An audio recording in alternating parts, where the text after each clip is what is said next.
संजय उवाच एवमुक्तो ऋषिकेशो गुडाकेशेन भारत सेनयोर्भयोर्मध्ये स्थापयित्वा रथोत्तमम् भीष्मद्रोण प्रमुखतः सर्वेषां च महीक्षिताम् उवाच पार्थ पश्यैतान् संवेतान् कुरुनिति तत्रा पश्यति स्थितान् पार्थ पितॄन् च पितामहान् आचार्यान् मातुलान् भ्रातॄन् पुत्रान् पौत्रान् सखींस्तथा ससुरान् सुहृदश्चैव सेनयोरुभयोरपि तान् समीक्ष्य स कौन्तेय सर्वान् बन्धूनवस्थितान् कृपया परयाविष्टो विषीदन्निदमब्रवीत् अर्जुन उवाच दृष्ट्वेवं स्वजनं कृष्ण युत्सं समुपस्थितम् सीदन्ति मम गात्राणि मुखं च परिशुष्यति वेपथुश्च शरीरे मे सोमहर्षश्च जायते दृष्ट्वैवं स्वजनं कृष्ण युत्सुं समुपस्थितम् सीदन्ति मम गात्राणि मुखं च परिशुष्यति वेपथुश्च शरीरे मे रोमहर्षश्च जायते।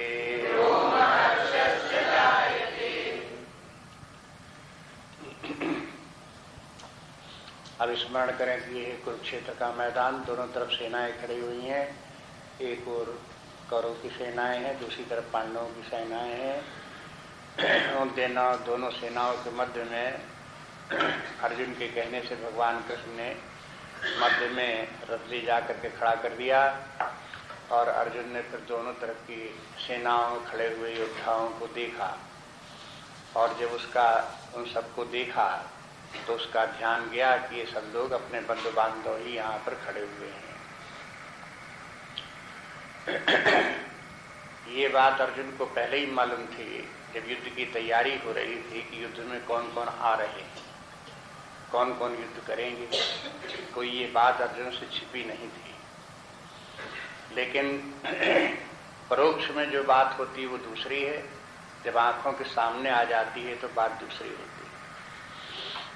अब वो सब सेनाएं सबके सब आ गए और सामने खड़े हुए हैं, तो अर्जुन को उनको सबको देख करके उसके मन में एक भावना पैदा हुई।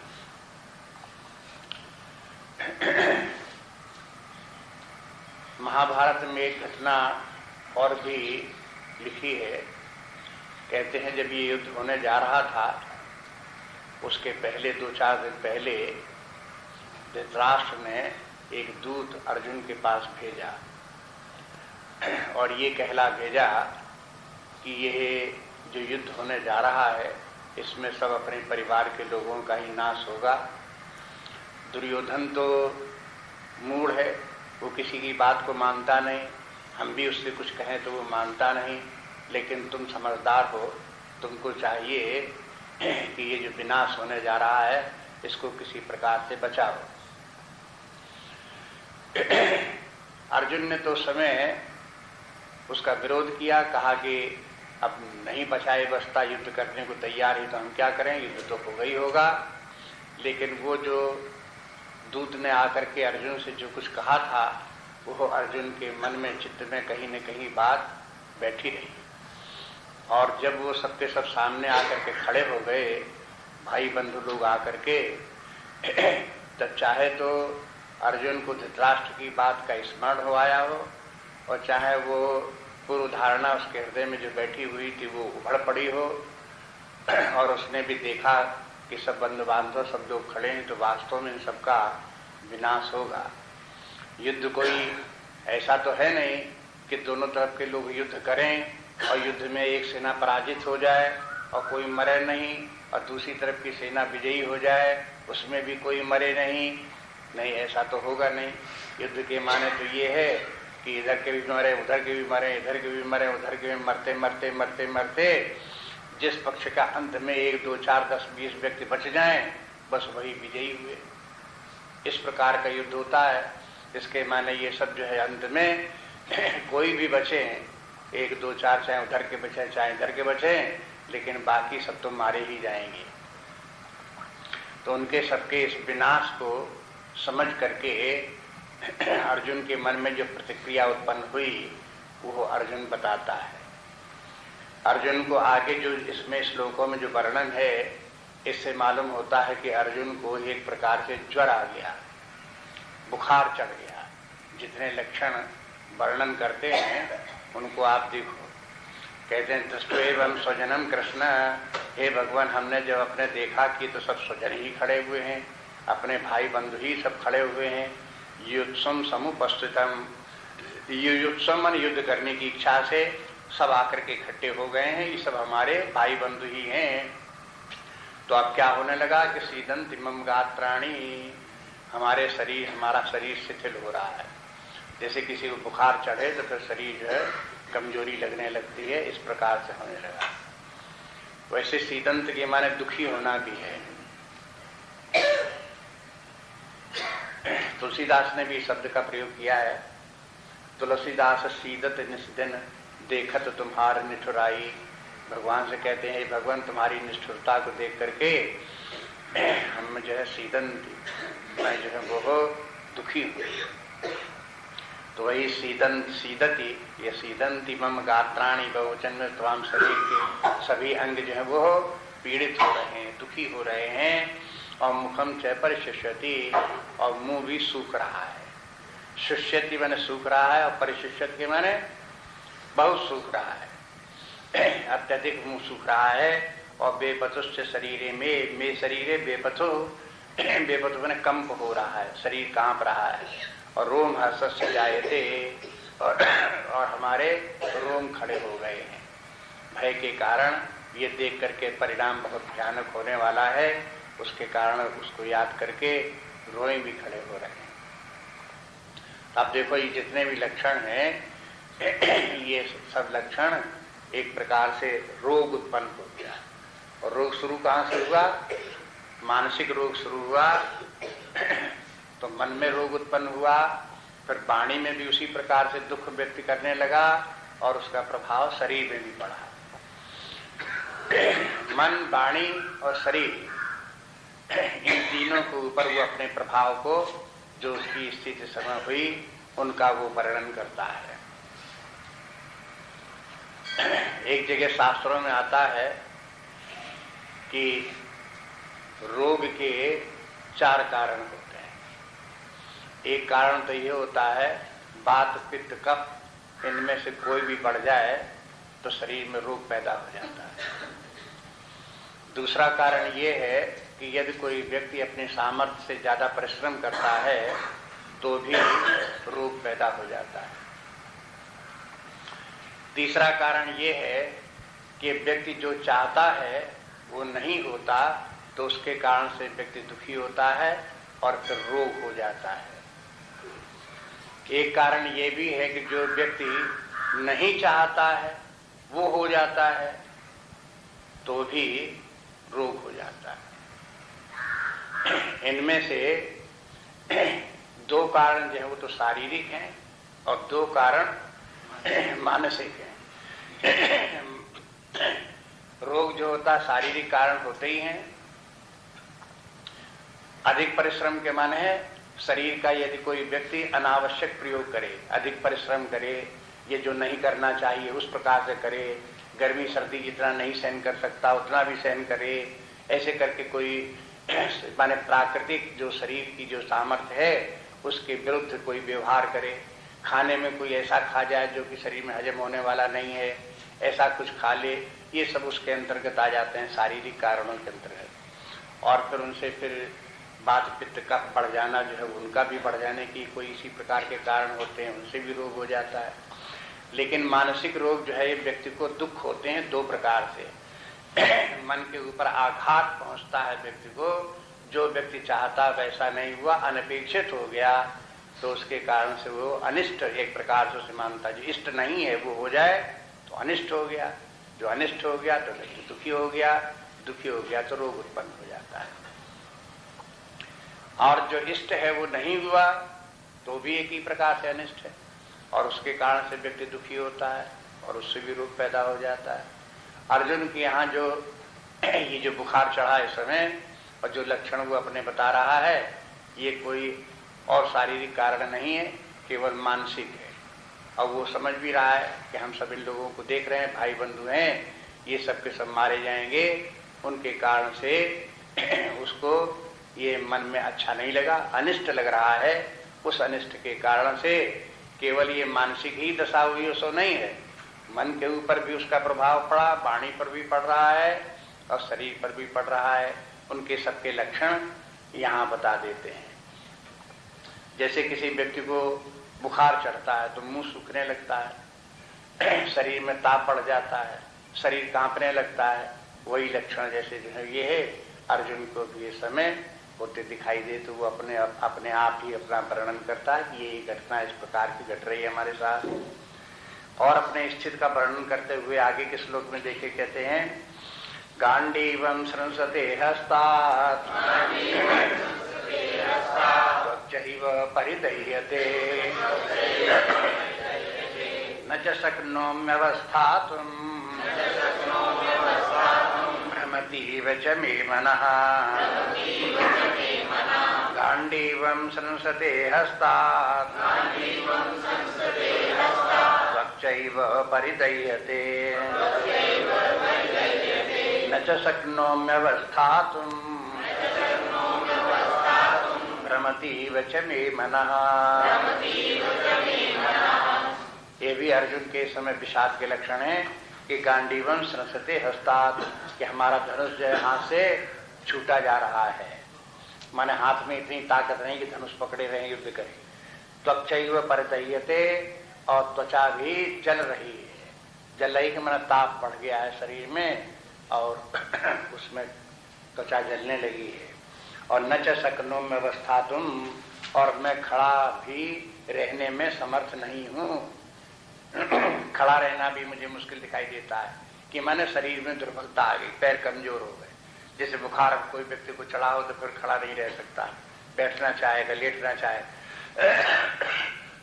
ऐसी स्थिति उसकी हो गई। भ्रमति च मे मनः, और कहता है कि मेरा मन भी भ्रमित हो रहा है, मैं समझ में आता क्या करूं क्या न करूं, इसलिए मन अशांत होगा। भ्रमति हो ना, बड़ी अशांति मन में हो गई है, व्यग्रता उत्पन्न हो गई, तो ये मानसिक दशा हो गई। अब आगे देखिए, निमित्तानि च पश्यामि विपरीतानि केशव न च श्रेयोनुपश्यामि हत्वा स्वजनमाहवे। निमित्तानि च पश्यामि विपरीतानि केशव न च श्रेयोनुपश्यामि हत्वा स्वजनमाहवे। निमित्तानि च पश्यामि, अब कह रहे जो निमित्त है मैं उनको देख रहा हूँ, विपरीतानि केशव, निमित्त के माने लक्षण। यहाँ ये देखते हैं कि जैसे कोई ऐसे देखता है कि कोई शुभ अशुभ अशुभ अशुकुन देख रहा हो, कि हो सकता है कि अब देखो लक्षण ऐसे दिखाई देते हैं कि आगे कल्याण होने वाला नहीं है। यद्यपि जैसे रामचरितमानस में देखते हैं, जब राम रावण का युद्ध होने चला, रावण युद्ध करने के लिए चला, तो रावण को तमाम अपशकुन हुए, उनका तमाम का वर्णन है। हुए तो रावण को अपशकुन, लेकिन अब राम के पक्ष में देख करके उन अपशकुन को अपना मान ले, तो ये भ्रम की बात है। इसी प्रकार से यहाँ जो अपशकुन हो रहे हैं वो तो हो रहे हैं दुर्योधन के लिए, लेकिन दुर्योधन इतना मूढ़ है कि उनकी तरफ ध्यान भी नहीं देता। लेकिन अर्जुन ने समझ लिया कि जो अपशकुन हो रहे हैं ये सब मेरे लिए हो रहे हैं। युद्ध में, युद्ध काल में, युद्ध शुरू हुआ करता था पहले, तो युद्ध तो होता था बाद में, लेकिन चील, गद्द, कौवे ये आकाश में पहले ही मंडराने लगते थे। सेनाएं आती भी नहीं थी, उसके पहले ही ये इकट्ठे होने लगते थे। पता नहीं कैसे पक्षियों को उनको पता लग जाता था। महाभारत में तो एक कथा भी इस प्रकार की आती है कि सहदेव जो है वो बड़े ज्योतिषी थे, 5 पांडवों में वो ज्योतिषी थे। उन्होंने जाकर के युद्ध, उनको ले गया, कोई युद्ध क्षेत्र में गए, वहां देख करके उन्होंने बताया कि देखो यहाँ बहुत भारी युद्ध होने आ रहा है और उस युद्ध में बहुत विनाश होगा। क्यों? क्योंकि देखो ये चील गिद्ध कौवे पहले से ही इकट्ठे हैं, अभी वहां सेना भी नहीं पहुंची, तभी से ये इकट्ठे हो गए। जैसे आप जानते हो कि आजकल भी प्रसिद्ध है कि भूचाल ना आवे तो पहले ही से चिड़ियां उड़ चले, चूहे निकल कर भाग चले। इस प्रकार की कई घटनाएं पशुओं पक्षियों में होने लगती हैं जो पहले से उनको सूचना हो जाती है, पता नहीं कैसे उनको ज्ञान हो जाता है। तो ये इनको कहते हैं निमित्तान। ये सबके सूचनाएं आगे भविष्य में होने जा रही, भयंकर मारकाट होने जा रही है, विनाश हो रहा, उसकी सूचना जो ये लक्षण पहले ही से उपस्थित थे। निमित्तानि च पश्यानि विपरीतानि केशव, कहते कि ये सब जो हमें विपरीत लक्षण दिखाई दे रहे हैं। दूसरी बात ये भी होती है कि बुद्धि में जिस प्रकार के व्यक्ति की आशंका हो जाती है वैसा दिखाई भी देने लगता है, उसका इंटरप्रिटेशन भी अपने ढंग से करने लगता है। वे चाहे निमित्त जो है दुर्योधन के लिए विपरीत हो, लेकिन अर्जुन अपने लिए विपरीत मानने लगा। फिर कहते न च श्रेयो न पश्यामि हत्वा स्वजनम आहवे, स्वजनम स्वजनम आहवे, आहवे मन युद्ध में, युद्ध में अपने स्वजनों को हत्वा मार करके हमें कोई श्रेय नहीं दिखाई देता, मनुष्य कोई लाभ होने वाला नहीं है, कोई कल्याण हम लोगों को होने वाला नहीं है। ये बात अर्जुन को समझ में आई। और आप देखोगे कि अर्जुन जिस प्रकार से बोलता है, बहुत बार लोग इसी प्रकार से सोचते भी हैं। जैसे अर्जुन कह रहा तो यही लगेगा कि अर्जुन ठीक तो कह रहा है? सब इतने लोगों का विनाश होगा, इतने सब क्षत्रिय लोग मारे जाएंगे, तो अर्जुन कह रहा है तो कौन झूठ कह रहा है? बिल्कुल ठीक तो है। लेकिन उसके विचारों में कहाँ गलती है, क्या है, ये तो भगवान कृष्ण जब दिखाएंगे समझाएंगे तब समझ में आएगी। नहीं तो उसकी तरफ ध्यान न दो तो यही लगता है कि अर्जुन बिल्कुल ठीक कह रहा है। एक व्यक्ति ने बताया कि हमने सुना कि गीता अपना धर्म ग्रंथ है, तो फिर हम गीता लाए, हमने कहा अपना धर्म ग्रंथ तो पढ़ना चाहिए। हमने पढ़ना शुरू किया। गीता को जब पहला अध्याय हमने पढ़ा तो पढ़ते गए, अर्जुन की बात हमको बहुत ठीक समझ में आई। लेकिन जब दूसरे अध्याय में प्रवेश किया तो भगवान कृष्ण अर्जुन की बात को काटने लगे। तो बस फिर हमको ये लगा कि ये भगवान कहाँ है, ये कृष्ण, ये कृष्ण भगवान कुछ नहीं है। इन्होंने तो बड़ी दुष्टता का कार्य किया। अर्जुन में इतनी अच्छी सद्बुद्धि थी, युद्ध उस समय बच सकता था, 18 अक्षौणी सेना के लोगों का जान बच सकती थी। कितना बड़ा पुण्यकार होता जो अर्जुन अगर युद्ध न करता। लेकिन कृष्ण ने उनको जबरदस्ती करके पाप में अर्जुन को ढकेल दिया, युद्ध करा दिया, इतने लोगों का विनाश करा दिया। बस ये जहां हमारी बुद्धि में आई तो हमको तो बड़ा गुस्सा लगी, उठा के किताब बंद करके धर दी। लेकिन साल 6 महीने के बाद फिर सुना कहीं लोगों से कि गीता ग्रंथ बड़ा सुंदर है और बड़ा सुंदर, बड़ी ज्ञान की बातें हैं, अब उसमें तो सारे संसार के बड़े बड़े विद्वान उसकी प्रशंसा कर रहे हैं। तो फिर हमने एक बार फिर उठाया, हमने कहा भाई देखें क्या बात है। फिर उसको पढ़ना शुरू किया और जैसे ही दूसरे अध्याय तक पहुंचे तैसे ही वो पुराने विचार हमारे मन में फिर आ गए। हमने उठा करके गीता फिर रख दिया, आगे पढ़ने की हिम्मत ही नहीं पड़ी। इस प्रकार की स्थिति हो जाती है। अर्जुन की बात बिल्कुल जो है वो सत्य लगती कि वो ठीक ही बात कह रहा था।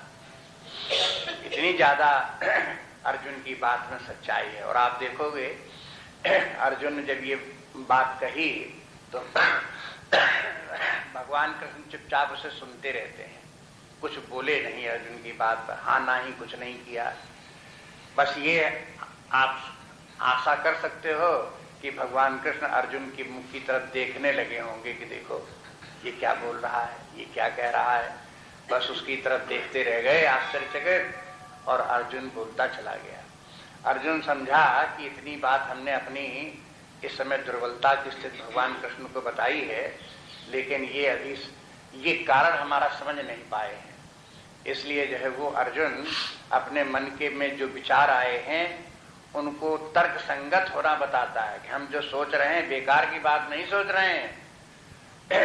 हमारे विचार करने के पीछे कारण है, केवल मेरा यही बात नहीं है कि ये सब अपने स्वजन हैं, इसलिए भावनाओं से प्रेरित होकर के, प्रेम से प्रेरित होकर के हम इनको बचाने का विचार कर रहे हों। हम अपनी बुद्धि भी लगाते हैं, सोचते भी हैं, और तब हमने ये निर्णय लिया है कि युद्ध करना ठीक नहीं है। इसलिए आगे देखिए कि वो तर्क भी देगा। अगला श्लोक देखिए, न कांक्षे विजयम कृष्ण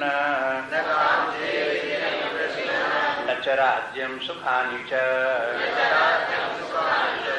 किं नो राज्येन गोविंद किं भोगैर्जीवितेन वा न कांक्षे विजयम कृष्ण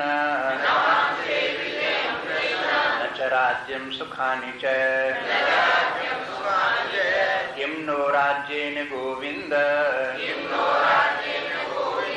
किं भोगैर्जीवितेन वा। अर्जुन कहता न कांक्षे विजयम कृष्ण, हे कृष्ण हमें विजय की आकांक्षा नहीं, मैं नहीं चाहता विजय हो। न च राज्यम सुखानि च, और मैं राज्य का सुख भी नहीं चाहता हूँ। किम नो राज्येन गोविंद, हे गोविंद ये राज्य प्राप्त करके होगा क्या। किम भोगैर्जीवितेन वा, अगर ये राज्य के भोग भी प्राप्त हो गए तो इससे क्या होगा। जीवितेन वा, अगर हम उसके युद्ध के बाद इन सबको मारने के बाद बच भी गए तो ऐसे जीवन से क्या होगा। माने ये सब व्यर्थ है।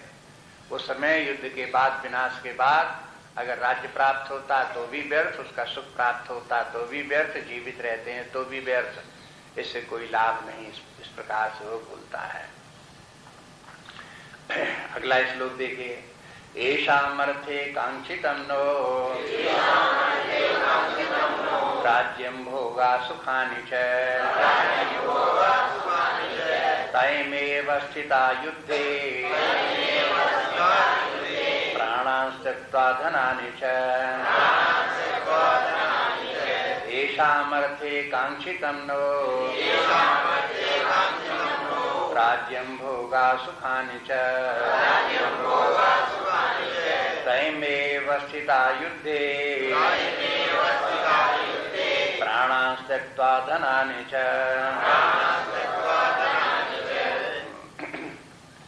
अर्जुन जितने भी यहाँ बोल रहा है, जो कुछ भी कह रहा है, भगवान सब उसको ध्यान से सुन रहे हैं, हर पॉइंट को। ऐसा नहीं कि उपेक्षा कर रहे हो, ध्यान न दे रहे हो, सब सुनते जाते हैं। बाद में अर्जुन के जो भी विचार हैं उनके संबंध में उनको जो कुछ कहना है हर बात के संबंध में फिर वो बताएंगे। जैसे ही अर्जुन कहता न कांक्षे विजयम कृष्ण, पिछले श्लोक में बोला कि मुझे राज्य की आकांक्षा नहीं है, राज्य के सुख की भी आकांक्षा नहीं है। तो यहाँ अर्जुन की बात से ऐसा लगता है कि अर्जुन जो युद्ध करने आया है वो राज्य प्राप्त करने की इच्छा से आया है। वो से अभी राज्य का सुख वन में घूमता रहा, राज्य का सुख प्राप्त नहीं था, तो उस राज्य सुख के लिए वो आया हुआ है। राज्य प्राप्त होगा तो राज्य सुख प्राप्त होगा। तो अर्जुन कहता है कि मुझे ये प्राप्त नहीं करना चाहता। लेकिन ये युद्ध जो है अर्जुन के लिए राज्य प्राप्त करने के लिए नहीं है, राज्य का सुख प्राप्त करने के लिए नहीं है। ये आगे भगवान कृष्ण बता देंगे। इसलिए अर्जुन, वैसे तो यही लगता है कि अर्जुन इसीलिए राज्य के लिए लड़ रहा होगा, और क्यों लड़ेगा, उसका राज्य चला गया इसलिए तो लड़ने के लिए आया था, युद्ध करने के लिए। लेकिन अर्जुन को भगवान कहते हैं कि तुम यहाँ राज्य के लिए या राज्य सुख के लिए लड़ने नहीं आए हो। वो यहाँ ये कहता, अर्जुन कहता है येषाम् अर्थे कांक्षितम नो राज्यम, जिनके के लिए मैं ये राज्य चाहता था, भोगा सुखानि च, राज्य के भोग और सुख जिन लोगों के लिए मैं प्राप्त करना चाहता था, ता इमे अवस्थिता युद्धे, वे लोग तो सब यहाँ युद्ध क्षेत्र में खड़े हैं। प्राणांश तप्ता धनानि च, वे धन और प्राण का मोह छोड़ करके यहाँ पर युद्ध करने के लिए खड़े हुए हैं। माने जब जिन लोगों के लिए हम राज्य चाहते थे वही लोग सब युद्ध में मारे जाएंगे तो राज्य का क्या होगा। कोई हम अपने राज्य, अपने सुख के लिए राज्य थोड़ी चाहते थे, कोई हम ही उसके लिए जो राज्य का सुख भोगते थोड़ी थे। ये सब अपने प्रियजन है, राज्य प्राप्त होता तो इन सबको प्राप्त होता। माने जैसे अभिमन्यु इत्यादि खड़े हुए हैं, सब भाई इत्यादि खड़े हुए हैं, छोटे भाई बड़े भाई ये सब लोग खड़े हुए हैं, और उनके जो है वो सब भाइयों के पुत्र और हैं, सब पांडवों के सब पुत्र हैं, वे सब भी वहां युद्ध के लिए खड़े हैं, सब महारथी। अब इन सब के लिए जो है ये अर्जुन युद्ध करता तो इनको राज्य प्राप्त होता है, इनको सुख प्राप्त होता। और वही युद्ध में खड़े अगर वो सब मारे गए तो फिर युद्ध को प्राप्त करके, ये राज्य को प्राप्त करके होना क्या है। इसलिए अपने विचार से ठीक ही कहता है, युद्ध जिनके के लिए हम राज्य चाहते थे वही सब अगर युद्ध में मारे गए तो राज्य को प्राप्त करना या युद्ध को करना ही सब व्यर्थ है। अब युद्ध में मारे जाने के लिए कौन कौन खड़े हैं? आचार्य पितरा पुत्रा तथैव च पितामहा मातुला श्वशुरा पौत्रा श्याला संबंधिनिस्तथा। आचार्य पितरा पुत्रा पुत्रा तथैव च पितामहा मातुला श्वशुरा पौत्रा श्याला संबंधिनिस्तथा। यहाँ तो वही संबंध फिर गिना दिए गए हैं, जितने जितने संबंध वाले सब खड़े हैं। आचार्य लोग, द्रोणाचार्य इत्यादि खड़े हुए हैं, कृपाचार्य खड़े हुए हैं, पितरा और पितृ लोग, माने पितरों से मतलब है जो पिता तुल्य हैं, पिता के समकक्ष जितने हैं वे सब लोग भी यहाँ खड़े हुए हैं। पुत्रा, पुत्र लोग हैं वो भी खड़े हैं, पुत्र अपने पुत्रों या भाइयों के पुत्र हैं वे सब खड़े हुए हैं। तथैव च पितामहा, और पितामह खड़े हुए हैं, पिता के भी पुत्र, पितामह भीष्म पितामह जैसे वो भी खड़े हुए हैं। मातुला, मातुला माने मामा लोग वगैरह, जैसे कुंती के भाई हैं, कुंती भोज आए हुए हैं वो भी मामा हैं इनके। और ससुरा, ससुर लोग खड़े हैं, द्रुपद आदि ये इनके ससुर हैं। पौत्रा, पुत्रों के भी पुत्र आ गए युद्ध में वो भी खड़े हुए हैं। और श्याला, साले लोग खड़े हुए हैं, जो पत्नी के भाई वो भी आए हुए हैं, ये सब युद्ध में आकर के सब खड़े हुए हैं। संबंधनिस्तथा, इसी प्रकार के और जो संबंध लोगों के हैं वो संबंध वाले सबके लोग आकर के खड़े हुए हैं। संबंध के माने क्या है? संबंध, बंध के माने जिनसे हम बंधे हुए हैं, और सम के माने खूब कस के बंधे हुए हैं। सारे जीवन जिनके साथ हम बंधे रहते हैं और जिनसे हम अलग नहीं हो पाते, मेरे मेरे करते रहते हैं, और अपने से भी ज्यादा जिनको भी मानते हैं, बस वे सब संबंध हैं। बिना बंधन के संबंध नहीं होता। एतात्र हन्तुम इच्छामि न तो सूदन अपि त्रैलोक्य राजस्य हेतु कुम्न मही कृते एतान् हन्तुमिच्छामि नतोऽपि मधुसूदन अपि त्रैलोक्य राज्यस्य हेतु किं नु मही कृते। अर्जुन ये भी कह देता है कि मान लो कि हम युद्ध न करें तो ये कहोगे कि तुम युद्ध न करो तो न करो, तो ये तुम्हें छोड़ थोड़ी देंगे, तुम्हें मार डालेंगे सब। तो कहते मार डालें तो फिर भी कोई बात नहीं, ये तान न हंतुम इच्छामि, मैं इनको नहीं मारना चाहता, लेकिन तो भी मधुसूदन, ये भले ही हम सबको मार डालें तो भी हम इनसे युद्ध नहीं करना चाहते। अभी त्रैलोक के राज्य से युद्ध करने के बाद तीनों लोगों का राज्य मिल रहा हो तो भी हम युद्ध नहीं करेंगे। और किम नु मही कृते, इस छोटी सी पृथ्वी के लिए, छोटे से राज्य के लिए क्या युद्ध करना है। इस प्रकार से अर्जुन जब वहां वैराग्य भाव दिखा रहा है कि हमें राज्य की अब कामना नहीं है, इन सब की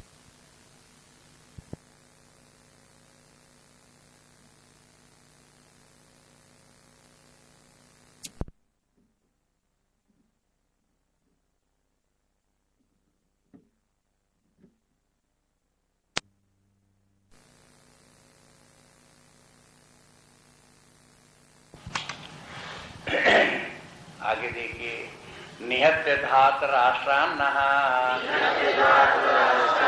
का प्रीति स्यात् जनार्दन पापमेवाश्रयेतस्मान् हत्वैतानाततायिनः। निहत्य धात राष्ट्रान्नः का प्रीति स्यात् जनार्दन पापमेवाश्रयेतस्मान् हत्वैतानाततायिनः। निहत धाष्ट्रान, इन धृतराष्ट्र के पुत्रों को निहत मारने से न का प्रीति ही, न माने हमको उसमें क्या प्रीति ही कि हमको उसको कौन लाभ होने वाला है, कौन प्रसन्नता होने जा रही है हम लोगों को, इनको मारने से कोई लाभ नहीं। पाप में वाश्रयेत अस्मान, इसमें तो पाप ही लगेगा इनको सबको मारने से। और अश्रेय पापम एव अश्रेयात, अश्रेयात के माने जो है युवा कि आश्रयेत, अश्रेयात नहीं आश्रयेत, पाप ही आश्रित होगा बने लगेगा, और ये इनके मारने से तो पाप ही लगेगा। हंत्वैतान आतितायिना, आतितायिना माने ये भले ही आतितायी हैं तो भी इनके मारने से हमें पाप लगेगा। आतितायी शब्द जो है वो अपने ग्रंथों में बार बार आता रहता है, यहाँ पर भी आ गया है। प्राचीन काल में ये आतितायी शब्द प्रयोग होता रहा और उसके संबंध में ये भी बताया गया कि आतितायी कहते कि नहीं, तो उसमें गिनती गिना करके बताई गई कि 6 प्रकार के आतितायी लोग होते हैं। एक तो वे है अग्निदाह, जो गांव में आग लगा दें, नगर में आग लगा दें जिसमें कि बहुत से सैकड़ों लोग मारे जाएं, संपत्ति की धन की नष्ट हो, ये लोग आतितायी कहलाते हैं। और गर्दशैव, और जो लोग किसी को विष दे दें, विष दे करके किसी को मार डालें, वो भी आतितायी कहलाते हैं। और शस्त्र पाणी धनापहा, और शस्त्र लेकर के किसी की हत्या करने के लिए जा रहा हो, मारने को उद्यत हो, वो भी आतितायी है। किसी के धन का हरण कर ले, छीन ले दूसरे का धन का, तो वो भी आतितायी है। और क्षेत्र दारापहर्ता च, किसी का खेत जमीन छीन ले तो वो भी आतितायी है। और दारा हरता है, किसी की स्त्री पत्नी का हरण कर ले तो वो भी आतितायी है। ये इतने प्रकार के लोग हैं, ये है आतितायी है। उनके लिए शास्त्र की आज्ञा है षडेते ही आतितायिना, ये 6 प्रकार के लोग आतितायी हैं। और स्मृति ग्रंथों में लिखा आतितायी को मार देने से कोई पाप नहीं लगता। अन्य लोगों को मार देने से पाप हो सकता है, लेकिन आतितायी को मारने से पाप नहीं, क्योंकि आतितायी जो है वो को अगर नहीं मारते हैं तो पाप है, क्योंकि आतितायी फिर अनेक लोगों को नुकसान पहुंचावेगा, मारेगा, जीवन हानि करेगा। इसलिए आतितायी को मार देने से बहुत लोगों की रक्षा होगी, समाज की रक्षा होगी, देश की रक्षा होगी। इसलिए आतताई को मार देना ही पुण्य है, पाप नहीं है। तो जहां पुण्य पाप का विचार है वहां पर इस प्रकार की, इसीलिए अर्जुन इसी भाव से कहता यद्यपि आतताई है, इनको मार देने से पाप नहीं लगेगा, लेकिन और कोई आतताई होते तो होते, ये तो सब अपने संबंधी घर के ही लोग हैं, अपने घर ही के लोगों को अगर मार दो, संबंधियों को मार दो, रिश्तेदारों को मार दो, तो उसको देखते हुए तो पाप लगेगा।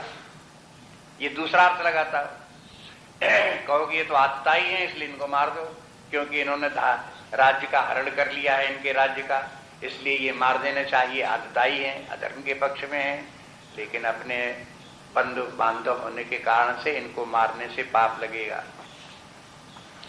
अगला श्लोक देखिए, तस्मान् नार्हावयं हन्तुम् धातराष्ट्रान् स्वबान्धवान् स्वजनं हि कथं हत्वा सुखिनः स्याम माधव। तस्मान् नार्हावयं हन्तुम् धातराष्ट्रान् स्वबान्धवान् स्वजनं हि कथं हत्वा सुखिनः श्याम माधव। तस्मात् इसलिए, माने ये अर्जुन का तर्क था, इसलिए कहा इस तर्क के ऊपर विचार करो तो भी नार्हावयं हन्तुम्, इनको मार देना हमारे लिए उचित नहीं है। धात्रान् स्वबान्धवान्, ये धृतराष्ट्र के पुत्र अपने ही बंधु बांधव हैं, इनको मारना उचित नहीं है। स्वजनम भी कथम हत्या, अपने स्वजन लोगों को ही मार देने से कथम सुखिना श्याम माधव, हे भगवान कौन सा सुख हम लोगों को होने वाला है। माने स्वजन को मार देने से, अपने मित्र के, अपने परिवार के लोगों की हत्या करने से पाप ही लगता है, और उससे अपना कोई कल्याण होने वाला नहीं है, अपने आप को कोई सुख प्राप्त होने वाला नहीं है, इसलिए इनको मारना नहीं चाहिए। अब यहाँ आगे देखते हैं, अर्जुन का एक तर्क तो पूरा हो गया और उसके बाद निर्णय भी हो गया कि इस तर्क के कारण से युद्ध करना ठीक नहीं, इनको मारना ठीक नहीं। अब दूसरा तर्क देखिए आप, अर्जुन एक दूसरा तर्क और देता है, यद्यप्येते न पश्यन्ति लोभोपहत चेतसः कुलक्षय कृतं दोषं मित्रद्रोहे च पातकम्। यद्यप्येते न पश्यन्ति लोभोपहत चेतसः कुलक्षय कृतं दोषं मित्रद्रोहे च पातकम्।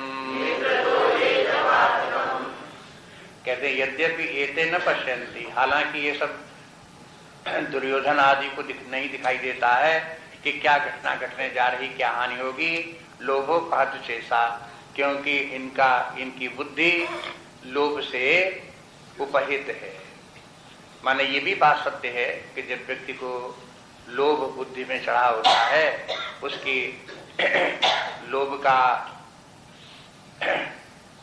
उसके समझो कि आक्रांत है बुद्धि लोभ से, उससे प्रभावित है, तो बुद्धि कलुषित हो जाती है। लोभ को पूरा करने के लिए जो चाहता है, कामना धन साज इत्यादि की, उधर तो ध्यान देगा, लेकिन जो धर्म क्या है वो विचार करने की सामर्थ्य नहीं रह जाती है, न्याय अन्याय का विचार करने की सामर्थ्य नहीं रह जाती है। बुद्धि एक प्रकार से नष्ट हो गई या दूसरी तरफ बुद्धि चली गई। तो ये कहते हैं ये लोभ के कारण से इनकी बुद्धि नष्ट हो गई, इसलिए ये नहीं समझ पा रहे हैं कि आगे चल करके क्या हानि होने जा रही है, कैसे विनाश होने जा रहा है। कुलक्षय कृतम दोषम, कुल का क्षय होगा, सब कुल के सब लोग मारे जाएंगे, तो उससे जो दोष उत्पन्न होंगे उसका जो परिणाम, विनाशकारी परिणाम होगा, वो इन लोगों को समझ में नहीं आता। मित्र द्रोहे च पातकम, और मित्रों से जो दो अपने आप के लोगों से द्रोह करना, ये भी पातक है। अब देखो ये धर्म की सब बातें हैं, अर्जुन को धर्म का तो ज्ञान है, सारे जीवन धर्म के मार्ग पर चलता रहा है, इसलिए ऐसा नहीं जितनी बात बोलता है वो धर्म की बात बोलता है। लेकिन आप एक बात देखना ध्यान कीजिए, जो अर्जुन जो कुछ बोलता है ये सामान्य धर्म की बात बोलता है, उसका ध्यान स्वधर्म की तरफ नहीं है, भगवान कृष्ण उसके स्वधर्म की तरफ भी ध्यान दिलाएंगे। इसलिए स्वजनों से द्रोह करना पाप है, ये भी बात ठीक है।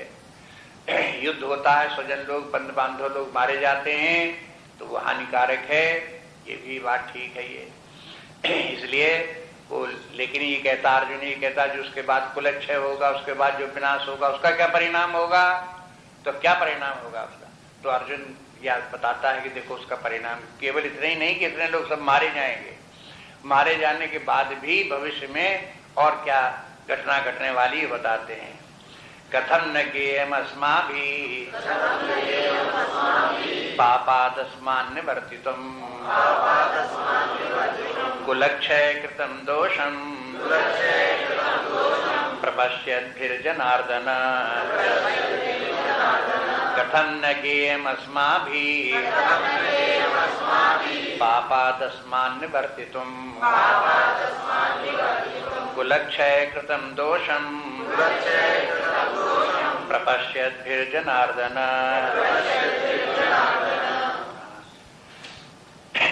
कथम न गेयम अस्माभिः, अस्माभिः गेयम। अब जब वो उनको तो नहीं दिखाई देता कि कुलक्षय का क्या देश होने जा रहा है, लेकिन अगर हम लोग इस बात को समझते हैं तो पापादस्मान् निवर्तितुम्, तो हमको इस पाप कर्म से निवर्तित हो जाना चाहिए, दूर रहना चाहिए। क्या दोष? कुलक्षय कृतम दोषम, दोष जो है कुल के क्षय से जो दोष होने वाला है। प्रपश्यद्भिर जनार्दन, इस दोष को देखते हुए हे जनार्दन हमको जो है ये बड़ा भारी पाप हो रहा है, इस पाप से हमको बचना चाहिए। ये कुलक्षय कृतम दोषम 2 बार आया। पहले बोला यद्यपि न पश्यन्ति, क्या? कुलक्षय कृतम दोषम। यद्यपि ये दुर्योधन आदि लोग कुल के क्षय से होने पर जो दोष होने जा रहा उसका दोष लगेगा, वो इनको नहीं दिखाई देता। स्वयं भी कहता है कसम ये नगस्माभिः कुलक्षय कृतम दोषम, मैं हम लोग तो देख रहे हैं कि कुल का क्षय होने पर जो उसका दुष्परिणाम होगा वो हमको समझ में आ रहा है। तो जो समझता है उसी को उससे बचने की कोशिश करना चाहिए। जिसको समझे में नहीं आ रहा है तो वो क्या बचने की कोशिश करेगा, उसका कैसे निवारण करेगा? अब ये कुलक्षय कृत दोष क्या है, ये आगे के श्लोक में अर्जुन बताता है। आगे कुलक्षये प्रणश्यन्ति कुलधर्मा सनातना धर्मे नष्टे कुलं कृष्णम् अधर्मोऽभिभवत्युत। कुलक्षये प्रणश्यन्ति कुलधर्मा सनातना धर्मे नष्टे कुलं कृष्णम् अधर्मोऽभिभवत्युत। कहते हैं कुलक्षय प्रणश्यन्ति, जब कुल का क्षय होगा तो नष्ट हो जाएगा कुल धर्म, कुल धर्म भी नष्ट हो जाएगा। जब कुल का क्षय हो गया, लोग मारे गए, उसमें सब हो गए, तो वहां धर्म की रक्षा किससे होगी? वही लोग जो धर्म के कार्य करने वाले हैं वो भी नहीं रह जाएंगे। तो कुल धर्म सनातना, जो कुलों का सनातन धर्म होता है वो समाप्त हो जाता है। सनातन परंपरा से आदिकाल से चला रहा है उस धर्म की। इसके तात्पर्य अर्जुन का कि जो अपने अपने वंश में, परिवार में जो पारिवारिक धर्म है, कुल धर्म है, उन धर्मों को जानना चाहिए और उनकी रक्षा करनी चाहिए। और वो तभी है कि जब व्यक्ति उसके उस धर्म के जानने वाले हों और उनका पालन करते रहें, पारिवारिक नियम और संयम इत्यादि बरतते रहें, तभी वो कुल धर्म चलेंगे।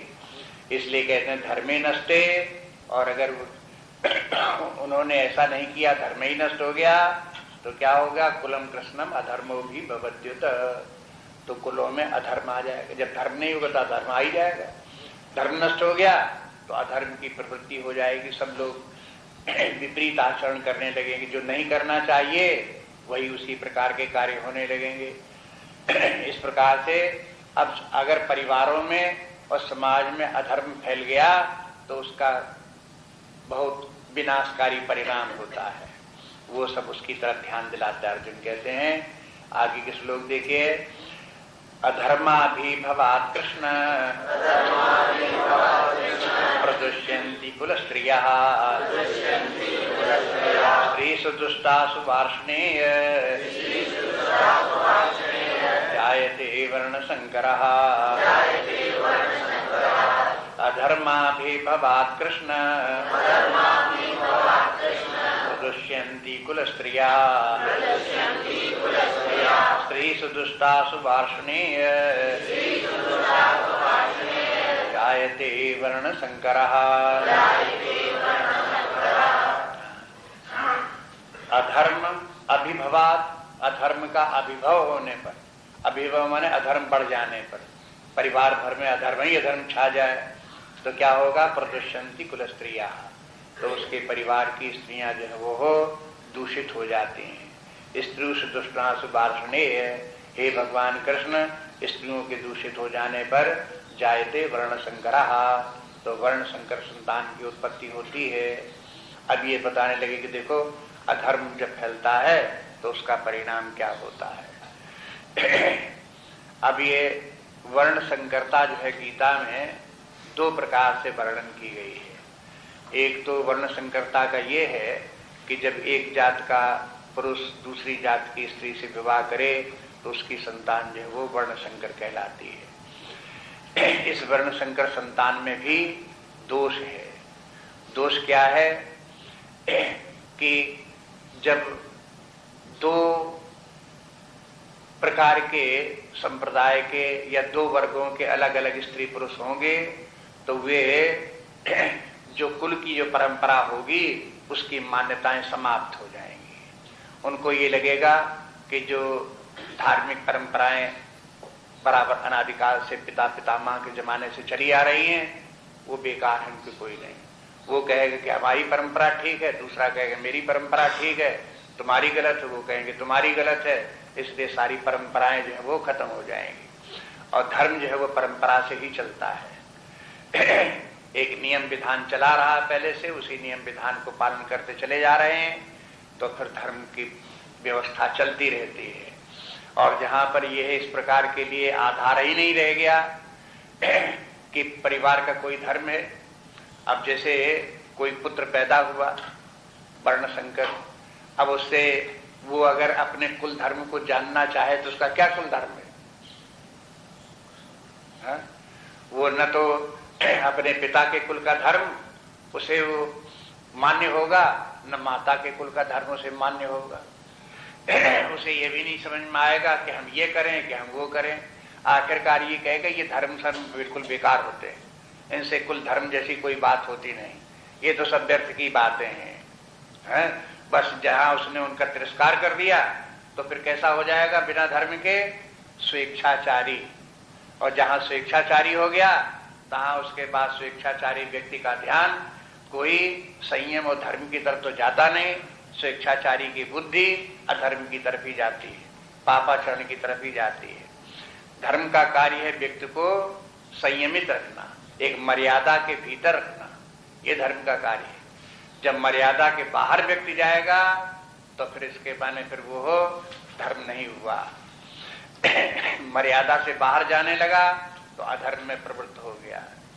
और इसके लिए इस मर्यादा में रहने के लिए ही कुल की परंपराएं हैं।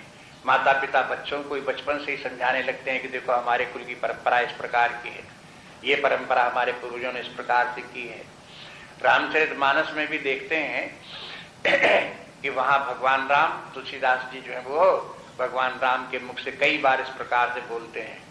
देखो रघुवंश माँ जहाँ कहूँ होई तहाँ सत्य समाज ऐसा कहे न कोई, माने रघुवंशियों की एक मर्यादा है।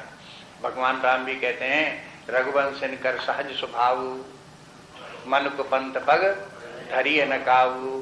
अब पहले से जब ये परंपरा चली आ रही है कि कुमार पर पैर नहीं रखना है और परंपरा से आदिकाल से यही चला रहा है, रघुवंश में कभी न किसी ने कुमार पर पैर नहीं रखा, तो वो व्यक्ति को बल देता है।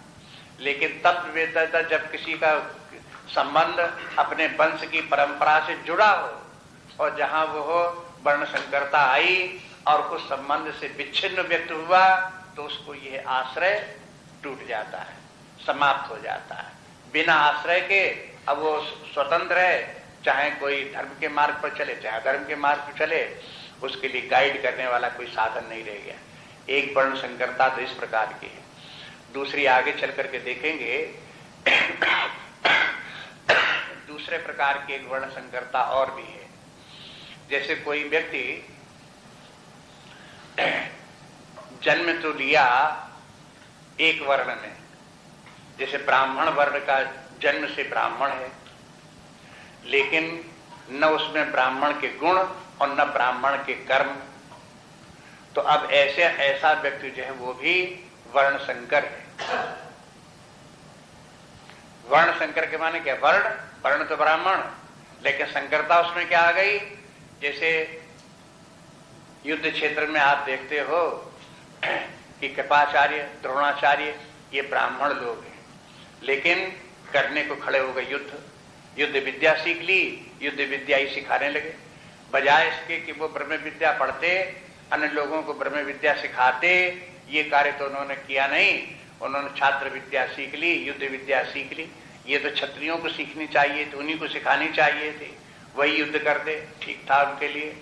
लेकिन ये लोग आकर के युद्ध करने लगे, तो अब ये कैसे हो गई? ये इनमें वर्ण संकरता आ गई। ब्राह्मण होकर के ब्राह्मणत्व का काम नहीं करते, क्षत्रिय होकर के क्षत्रिय का काम नहीं करते। तो ऐसे लोगों को पूरा ब्राह्मण, पूरा क्षत्रिय नहीं माना जाता। प्राचीन काल से, वैदिक काल से भी है। वेदों में अगर देखो तो छांदोग्य उपनिषद में एक स्थान पर इसी प्रकार का उल्लेख आता है। वही जो जहां पर कि तत्वमसि महावाक्य वाला 6वां अध्याय है, उसी में वो जो पिता अरुण है अपने पुत्र को भेजता है पढ़ने के लिए, तब उससे ये कहता है कि देखो मेरे परिवार में कोई भी अशिक्षित व्यक्ति नहीं हुआ है, और हम सब लोग ब्राह्मण वर्ण उसके हैं, कुल के हैं, तो हम लोगों का काम है विद्या सीखें, अध्यात्म विद्या सीखें, ज्ञान सीखें, और वही अन्य लोगों को सिखावें भी। ये सब हम लोगों का धर्म है। इसलिए वहां पर ये बोला गया कि एक तो विप्र होते हैं, एक होते हैं विप्र बंधु। तो वो ये कहता है कि हमारे कुल में कोई विप्र बंधु नहीं हुआ है। अगर तुम इस प्रकार से पढ़ते लिखते नहीं हो, खेलते रहते हो और मनमानी आचरण करते रहते हो, तो तुम विप्र बंधु होगे। विप्र बंधु के माने प्रॉपर विप्र नहीं, पैदा तो हुआ विप्र के वंश में, लेकिन विप्र के धर्म का नहीं पालन करता, तो वो विप्र नहीं कहलाता, विप्रों का भाईचारा कहलाता है कि हाँ विप्रों का भाई तो है लेकिन विप्र है नहीं, विप्र बंधु मात्र है, संबंध उनके मात्र है। जैसे थोड़ा बहुत विप्र बंधु को भी लोग बात सम्मान दे देते हैं। जैसे मान लो कोई राजनीतिक नेता हो, एमपी हो, मिनिस्टर हो, तो मिनिस्टर उसका सम्मान हो गई, लेकिन मिनिस्टर के नाते मिनिस्टर के भाई को भी अगर कोई सम्मान दे दे, तो आप जब बोले तो उससे कहेंगे चलो आपको मिनिस्टर साहब के भाई के पास ले चलते हैं, चलो आप मिनिस्टर साहब के भाई से मिलाते हैं, चलो आपको मिनिस्टर साहब भाई से आपसे काम करवा देते हैं। तो आप मिनिस्टर साहब के भाई भाई क्यों बोलते उसको? मिनिस्टर तो है नहीं, देख लेंगे मिनिस्टर के भाई होने के नाते बस उसको जो है वो जो कुछ गौरव प्राप्त है, भाई होने के नाते गौरव है, वैसे मिनिस्टर तो है नहीं। ऐसी विप्र तो विप्र है नहीं, विप्र का भाईचारा है, इसलिए बस उतनी भर का गौरव मान लो कि हाँ विप्र का भाई है। ऐसे ही एक शब्द जो है छत्रबंधु है। रामचरितमानस में आकर के जब देखते हैं तो वहां पर जो कथा आती है प्रतापभान की कथा, उसमें अंत में तुलसीदास जी छत्रबंधु एक शब्द का प्रयोग करते हैं। छत्र माने क्षत्रिय और बंधु के माने बंधु। जो क्षत्रिय न हो, और क्षत्रिय माने क्षत्रिय के जन्म से तो क्षत्रिय है, लेकिन क्षत्रिय का आचरण व्यवहार नहीं करता, तो वो भी छत्रबंधु है। क्षत्रिय हो तो क्षत्रिय का कार्य करे। क्षत्रिय का कार्य है व्यक्ति का कि वो देश की, समाज की रक्षा करे, धर्म की रक्षा करे, और उसके लिए मरने के लिए तैयार रहे, अपने प्राणों की रक्षा, प्राणों का मोह न करे। देश की रक्षा के लिए, धर्म की रक्षा के लिए मरने को तैयार रहे, तब तो क्षत्रिय है। जो अपने प्राण के मोह लिए भागता है और उसके लिए रक्षा करने का, जो देश की रक्षा का धर्म उसके सिर पर है, उसका पालन नहीं करता, तो वो क्षत्रिय नहीं है। विप्र का धर्म है कि धर्म की रक्षा करे। सामान्य धर्म समाज में जो फैला हुआ है उस समाज में धर्म की स्थापना बराबर करता रहे, लोगों को बार बार धर्म की शिक्षा देता रहे। सारे जिंदगी उसका मुख्य काम लोगों को धर्म की प्रेरणा देना है, अधर्म की तरफ लोगों को न जाने दे। इस प्रकार का प्रयास करे तो वो ब्राह्मण ब्राह्मण है। और जो दूर से देखता रहता है कि चाहे कोई अधर्म करे चाहे अधर्म करे, मुझे क्या लेना देना है, इसके माने उसने अपने विप्रत्व का, ब्राह्मणत्व का उसने कोई प्रयोग नहीं किया, उसने धर्म का पालन नहीं किया। उसने ऐसा नामधारी ब्राह्मणों से क्या होता है, ऐसे नामधारी क्षत्रियों से क्या होता है। समाज की रक्षा की ये दो ही शक्तियां हैं, एक तो ब्राह्मण है और दूसरे क्षत्रिय हैं। ब्राह्मण जो उपदेश दे करके, शिक्षा दे करके धर्म की और न्याय की स्थापना समाज में रखते हैं, और क्षत्रिय लोग शस्त्र के बल पर, जो लोग उपदेश नहीं मानते उनको शस्त्र के बल पर उनके समाज में धर्म की रक्षा करते हैं।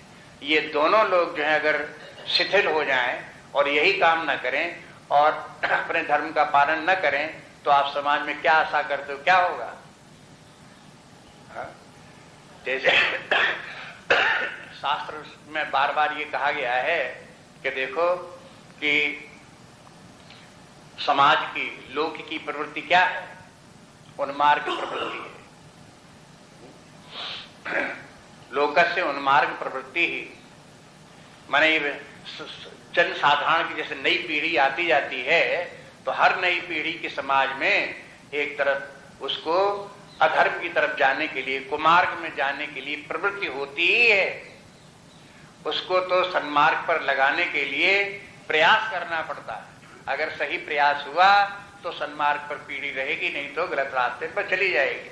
माता पिता उसको सन्मार्ग पर लगावें, शिक्षक उसे सन्मार्ग पर लगावें, विप्र लोग जो हैं उनको शिक्षा देते हुए सन्मार्ग पर लगावें, शासन की तरफ से क्षत्रिय लोग जो हैं अस्त्र शस्त्र लेकर के उसको कुमार्ग पर न जाने दें, उससे बचाए रहें। जब इतनी देखभाल हो और इतनी तैयारी हो तब वो बचाए बचें, नहीं तो वो कुमार्ग पर चले ही जाएंगे, भ्रष्टाचार दुराचार में प्रवृत्त हो ही जाएंगे। इसलिए अर्जुन कहता है कि देखो इस प्रकार से ये है वर्ण संकरता उत्पन्न होती है। वैसे कोई कोई लोग वर्ण संकरता जब इतना विचार नहीं करेंगे तो उन्हें लगे इससे क्या होता है, चाहे ऐसे हो चाहे वैसे हो तो क्या है, चाहे वर्ण संकर क्या होता है, कुछ नहीं होता। ऐसे करके जिसकी समझ में नहीं आएगा उसका महत्व भी नहीं समझेगा। अगला श्लोक देखिए, संकरो नरकायैव कुलग्नानां कुलस्य च पतन्ति पितरो येषां लुप्तपिण्डोदक क्रिया। संकरो नरकायैव कुलग्नानां कुलस्य च पतन्ति पितरो येषां लुप्तपिण्डोदक क्रिया।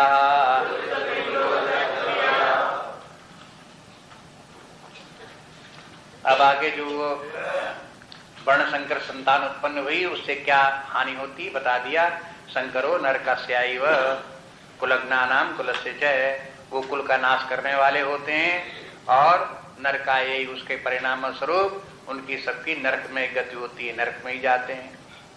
अब आप जो अभी बताया उसके माने समझ लो, नरक के माने क्या है, जहां जीवन जीना दुष्कर हो जाए, समाज की स्थिति ऐसी हो जाए कि जहां लोगों को रात में क्या दिन में भी बाहर निकलने में डर लगने लगे, तो नरक हो गया।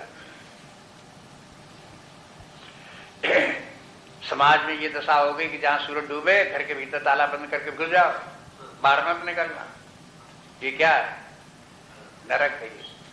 ऐसा है समाज की दशा ये हो जाती, परिणाम ये होगा। पतन्ति पितरो येषां, और जो पितर लोग हैं वो भी नरक में पड़ते, वो भी पतन हो जाता स्वर्ग से, वो भी नरक में पहुंच जाते हैं। लुप्त पिंडोदक क्रिया, क्योंकि उन पितरों को भी पिंडोदक क्रिया प्राप्त नहीं होती। पिंड और उदक, उदक के माने जल और पिंड माने खाना पीना उनको नहीं मिलता, तो वो भी स्वर्ग से नीचे गिर जाते हैं।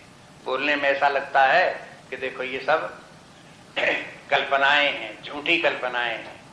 आप देखो कि स्वामी जी की व्याख्या इसमें देखो तो वे कहते हैं कि पितृलोक क्या है, ऐसे समझो कि जैसे बालकनी में कोई बैठा हो ऊपर, वहां से बैठे हुए अपने पुत्र पौत्रों को देखते रहते हैं पितृलोक कि ये लोग जो है ये है क्या आचरण कर रहे हैं, हमारे वंश परंपरा का पालन कर रहे हैं कि नहीं पालन कर रहे हैं, सन्मार्ग पर जा रहे हैं कि कुमार्ग पर जा रहे हैं। आप समझते हो कि हमें कौन देखने वाला है, लेकिन देखने वाले पितृ लोग बैठे हुए ऊपर से बैठे हुए मानो ये सब देख रहे हैं, ऐसे समझो।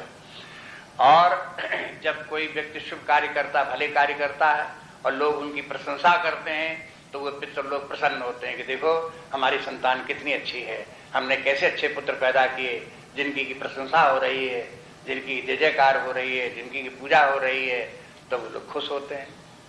और जहां देखते हैं कि हमारे पुत्र लोग दुराचारी भ्रष्टाचारी हो गए, सब लोग थूक रहे हैं, जेल जा रहे हैं, मार पड़ रही है, ये दशा देखते हैं तब पितर लोग रोने लगते हैं, आंसू बहाते हैं कि देखो हमारे संतानों की क्या दशा हो रही। यही उनका नरक में जाना है। हाँ, पितर लोग प्रसन्न है तो स्वर्ग में, पितर लोग दुखी हैं तो माने नरक में। इसलिए इनको सबको भावनात्मक रूप में, सूक्ष्म रूप में बातें हैं बहुत सूक्ष्म, लेकिन अपने शास्त्र में उनको स्थूल रूप में वर्णित किया गया है। जिनकी बुद्धि सूक्ष्म होती है वो तो सांकेतिक भाषा में समझ लेते हैं कि इसका तात्पर्य क्या है, लेकिन स्थूल बुद्धि, बहिर्मुखी बुद्धि हुई तो उसका तात्पर्य समझ नहीं पाते हैं। इसलिए आचार्यों की आवश्यकता पड़ती है। गुरुदेव ने जैसे समझाया, शंकराचार्य ने जैसे समझाया, इन लोगों के आचार्यों के मत को देखो ये क्या कहते हैं, तो वो सुझाते हैं तब सूझता है। आगे देखिए,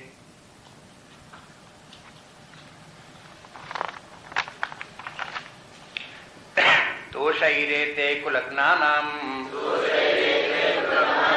वर्णशंकर कारकै उत्साद्यन्ते जाति धर्मा कुलधर्माश्च शाश्वतः